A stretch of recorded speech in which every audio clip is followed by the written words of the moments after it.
এই যে ছোট মেয়েরা, এবার তোমরা উপরে যাও। এখন বেটার ছেলে কথা হবে। তুমি জানো না, তোমার বাবা আমাকে জ্যান্ত কবরে পুঁতে দিচ্ছিল। কবর? হ্যাঁ কবর, আমাকে দিয়ে আমারই কবর খুঁড়িয়েছিল।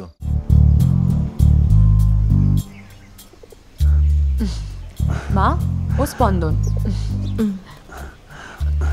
থাক বাবা থাক। কেন রে? আমি তো থাক বাবা বলিনি। শ্রদ্ধাটা কমতে কমতে হাঁটু দিকে থেমেছে না মানে এরপরে তো কোনোদিন দেখবো কোথায় না কোথায় ছুঁয়ে দিয়ে থমকে গিয়ে চমকে দিবি। মজা বাত নাকি রে? না না,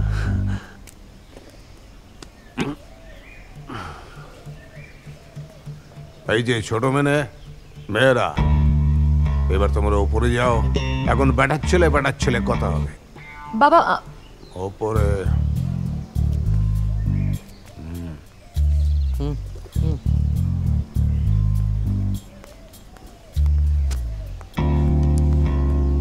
তুমি ওপরে বেটার ছেলে।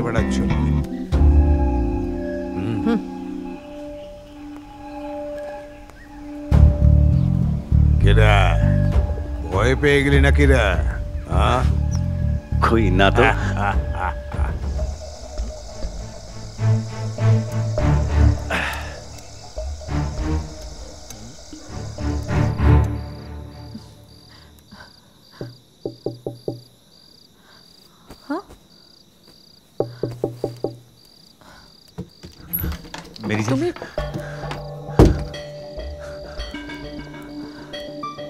তুমি এখানে এভাবে এসেছো কেন?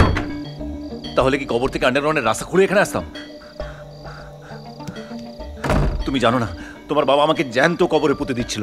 কবর? হ্যাঁ কবর, আমাকে দিয়ে আমারই কবর খুঁড়িয়েছিল। তাহলে কি করবো এখন আমরা? পালাবো, চলো। কিন্তু তুমি যে বলেছিলে পালাবে না, বাবা আমাকে রাজি করাবে। পালালে নাকি ছেলে থাকে না? হ্যাঁ ছেলে থাকে না, পুরুষ হয়ে যায়। চলো চলো।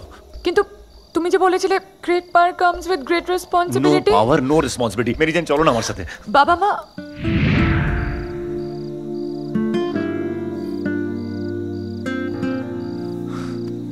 দেখো মেরি জান, তোমার বাবা মাকে আমি পাল্টাতে পারবো না, কিন্তু আমরা আমাদের ভবিষ্যৎ পাল্টাতে পারি